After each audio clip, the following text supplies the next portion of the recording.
বিসমিল্লাহির রহমানির রহিম। ভাই ও বোনেরা যে যেখান থেকে আমাকে দেখছেন এবং শুনছেন, আপনাদের সবাইকে আমার সালাম, আসসালামু আলাইকুম। আশা করি আপনারা ভালো আছেন, আমিও ভালো আছি। UK property gossip by Tasmina YouTube চ্যানেলের পক্ষ থেকে জানাই শুভেচ্ছা। আজ শনিবার 29শে জুন 2024। এই মুহূর্তে লন্ডনের তাপমাত্রা আছে 23 ডিগ্রি সেলসিয়াস। আজ আমি আপনাদের সাথে একজন ব্রিটিশ বাংলাদেশি বাবা তার সন্তানের ডেট অফ বার্থ মনে রাখতে না পারার কারণে, বলতে না পারার কারণে যে খেসারত দিতে হয়েছিল, সেই খেসারতের বিষয়টি আজ আমি আপনাদেরকে জানাতে চেষ্টা করব। গত কয়েক সপ্তাহের ভেতরে বেশ কয়েকটি ফোন কল রিসিভ করেছি এবং যারা ফোন করেছেন তাদের সাথে আমার কথা হয়েছে। তো ওনাদের কাছে অনেকগুলো ঘটনা শুনেছি, জেনেছি। তো সেইখান থেকে আজ একটি ঘটনা আপনাদের সামনে, উনি আমাকে যেইভাবে বলেছেন হুবহুব ওইভাবে আমি আপনাদের সামনে উপস্থাপন করবার চেষ্টা করছি। আজকের এই ঘটনাটি শোনবার পর আগামীতে হয়তো অনেক ভাই বোনদের এই খেসারত দিতে হবে না। ঘটনাটি হলো এরকম যে একটি ব্রিটিশ বাংলাদেশি পরিবার, সেখানে বাবা মা আছে এবং তাদের 3 জন সন্তান আছে। তাদের সর্বশেষ সন্তানের বয়স হচ্ছে 4 বছর। একদিন তাদের এই 4 বছর বয়সী ছোট বাচ্চাটা স্কুল থেকে বাসায় ফিরবার পর অন্য তার 2 ভাই বোনের সাথে বসে খাওয়া দাওয়া করে এবং খাওয়া দাওয়া শেষ করে রাত্রি 8টার দিকে সে হঠাৎ করে শারীরিক অসুস্থতা বোধ করে এবং কান্না করতে থাকে। তার শরীরে জ্বর উঠে যায়। এক পর্যায়ে সে বমি করে তার শরীরের কাপড় চোপড়, বিছানা, চাদর, বালিশের কাভার, কম্বলের কাভার এগুলো সব কিছু নষ্ট করে ফেলে। তখন মা বাচ্চাটির এই শরীরের বমিয়ালা কাপড় চোপড়গুলো খুলে, তারপর বিছানার চাদর এগুলো সব কিছু খুলে নতুন করে লাগিয়ে ওয়াশিং মেশিনে দিয়ে এগুলো পরিষ্কার করে ফেলে। এটি হচ্ছে রাত 8টার ঘটনা। এরপর রাত 9টায় তার বাবা তার কাজ শেষ করে বাসায় আসে।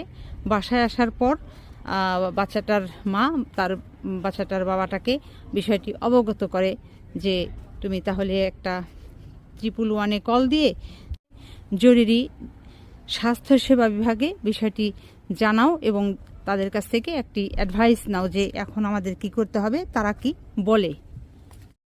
তখন ওই বাচ্চার বাবা বাচ্চার মাটিকে সাফ জানিয়ে দেয় যে ফোনটা দিতে পারবো না, তুমি বরং ফোনটা দাও, কথাগুলো বলো।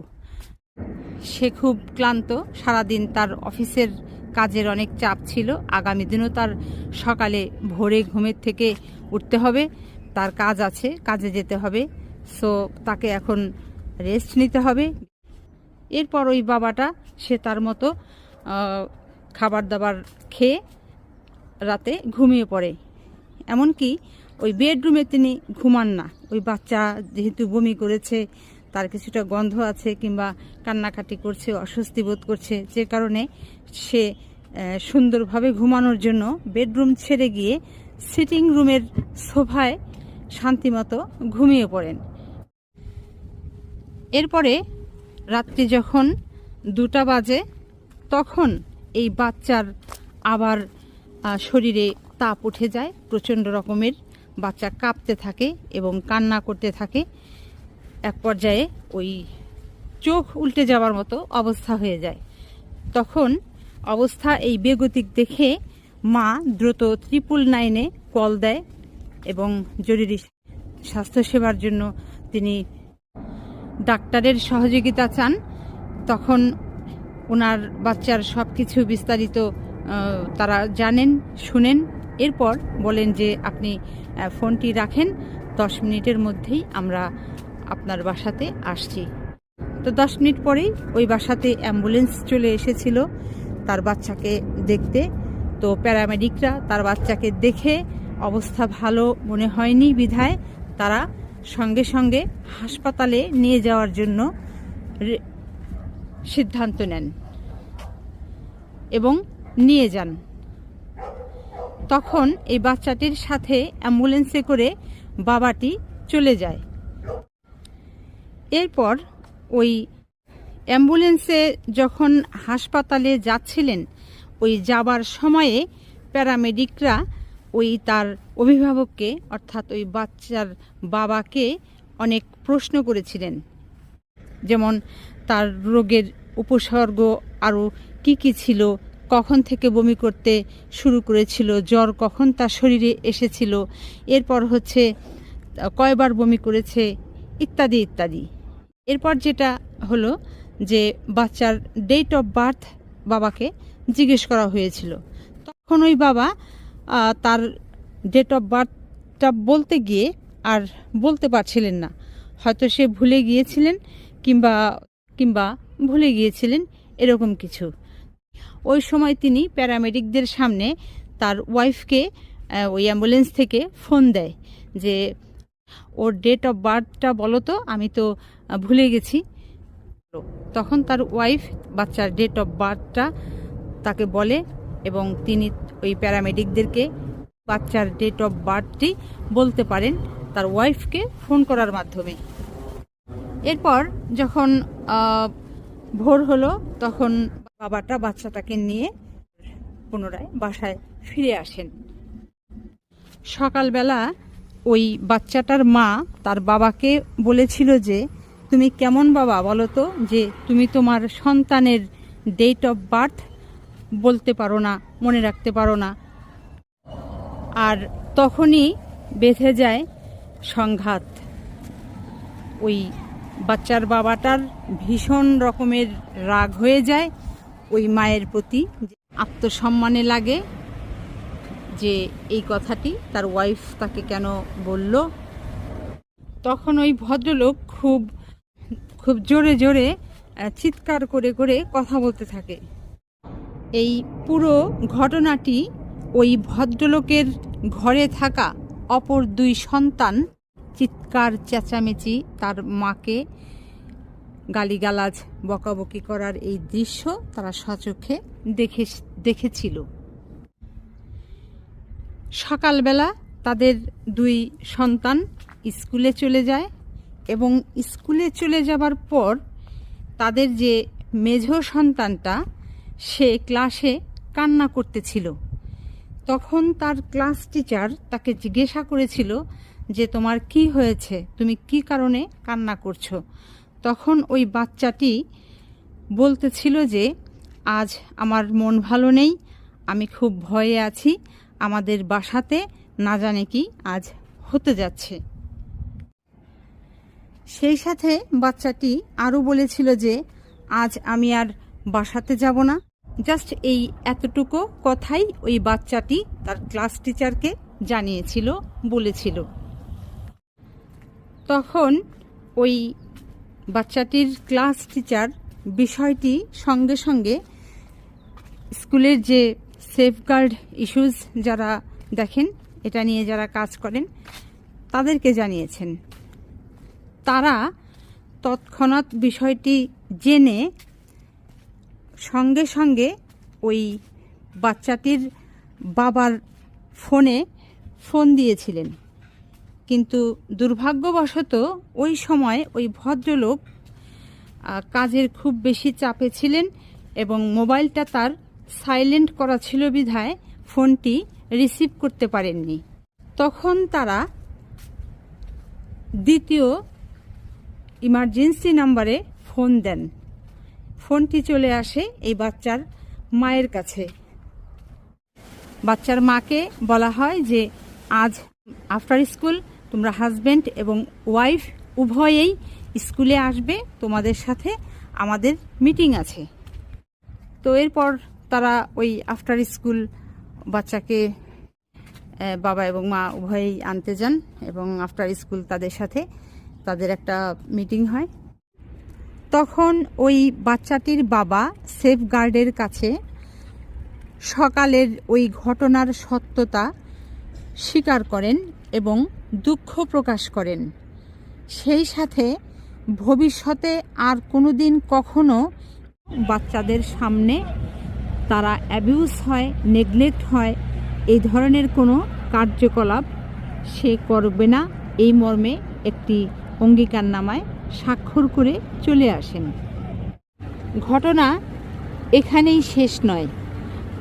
এরপর ওই স্কুল কর্তৃপক্ষ বিষয়টি তারা আবার অবগত করেছিলেন সোশ্যাল ওয়ার্কারকে। তখন ওই সোশ্যাল ওয়ার্কার আবার ফোন দিয়েছিলেন এই ভদ্রলোককে। দেবার পর সোশ্যাল ওয়ার্কারও ভদ্রলোকের কাছে বিষয়টি আসলে কি ঘটেছিল সেটি জানতে চান এবং আরও বলেন যে তিনি তার বাসাতে এসে ভিজিট করবেন, তার ওয়াইফের সাথে কথা বলবেন এবং তার সন্তানদের সাথেও কথা বলতে চান। এরপর সোশ্যাল ওয়ার্কার ওনাদের বাসায় আসলেন এবং এসে সর্বপ্রথমেই সেদিন যে সকালবেলা উনি চিৎকার করে কথা বলেছিলেন, রাগারাগি করেছিলেন, কেন করেছিলেন সেই বিষয়টির মূলে যাওয়ার চেষ্টা করেন, মূল বিষয়টি উদ্ঘাটন করার চেষ্টা করেন। তখন ওই ভদ্রলোক সোশ্যাল ওয়ার্কারকে সত্যি কথাটাই সহজভাবে বলেছিলেন যে তার বাচ্চা অসুস্থ হয়ে পড়েছিল, অ্যাম্বুলেন্স কল করা হয়েছিল। রাত্রি 2টার সময় তিনি বাচ্চাকে নিয়ে অ্যাম্বুলেন্সে করে ওই প্যারামেডিকদের সাথে হাসপাতালে অ্যাম্বুলেন্সে করে রওনা হয়েছেন। প্যারামেডিকরা তার বাচ্চা সম্বন্ধে অনেক কিছু জানতে চেয়েছিলেন। তো সর্বপ্রথমেই যেটা জানতে চেয়েছিলেন বাচ্চার নাম এবং ডেট অফ বার্থ। তো তিনি নামটা বলতে পেরেছিলেন, কিন্তু ডেট অফ বার্থটা তার মনে ছিল না, যে কারণে তার ওয়াইফকে ফোন করেছিলেন। ফোন করে তার ডেট অফ বার্থটা জিজ্ঞেস করেছিলেন। তো সকালবেলা তার ওয়াইফ তাকে বলেছিল যে তুমি এত কিছু মনে রাখতে পারো আর তোমার বাচ্চার ডেট অফ বার্থ তোমার মনে রাখতে পারো না। এই ঘটনা নিয়েই আমার ওয়াইফের সাথে আমি চিৎকার করে কথা বলেছিলাম, তাই আমার বাচ্চারা মন খারাপ করেছিল এবং ভয় পেয়েছিল। এই কাজের চাপে থাকার কারণে মানসিক চাপের তৈরি হয়েছে, যে কারণে আমি ভুলে গিয়েছিলাম। তো আমি দুঃখ প্রকাশ করছি, আর কোনো দিন এই ধরনের আমি বাসাতে আমার ওয়াইফ এবং বাচ্চাদের সাথে কোনো দিন কখনো দুর্ব্যবহার করব না। এই মর্মে তিনি সোশ্যাল ওয়ার্কারেরও কাছে একটি অঙ্গীকারনামায় স্বাক্ষর করেছিলেন। যা হোক, যে ঘটনাটি আপনাদের সামনে আজ আমি উপস্থাপন করলাম, যেটা শিক্ষা পেলাম যে বাচ্চাদের সামনে কোনো অভিভাবকের চিৎকার চেঁচামেচি কিংবা কোনো কারোর প্রতি কারোর অসম্মানজনক আচরণ, কথাবার্তা এগুলোও করা ঠিক না। কারণ তারা যদি কখনো তাদের স্কুলে ইনফর্ম করে, বলে দেয় কোনো কারণে, তাহলে এই অভিভাবকের কপালে কিন্তু খারাপই ছাড়া ভালো নেই। তো যাই হোক, ফোনে ওই ভদ্রলোক যেটি আমাকে সবশেষে জানিয়েছিলেন যে যা কিছু হয় আল্লাহর তরফ থেকেই হয় এবং আল্লাহ যা করেন সেটা মঙ্গলের জন্যই করেন। হয়তো সেই দিন ওই ঘটনা ঘটেছিল বলেই তিনি তাকে সংশোধন করতে পেরেছিলেন এবং পরবর্তী জীবনে তাদের সুখ শান্তিতে পরিবারটা পরিপূর্ণ ছিল। 3টি সন্তান মানুষের মতো মানুষ হয়েছেন এবং এই সোসাইটিতে তারা অনেক প্রেস্টিজিয়াস জব করছেন, প্রেস্টিজিয়াস পজিশনে তারা কাজ করছেন। তো আজ এখানেই শেষ করব। সবাই ভালো থাকবেন, সুস্থ থাকবেন এবং আমার জন্য দোয়া করবেন। আমার এই চ্যানেলটিতে লাইক, কমেন্ট, শেয়ার এবং সাবস্ক্রাইব করবেন। আসসালামু আলাইকুম, আল্লাহ হাফেজ।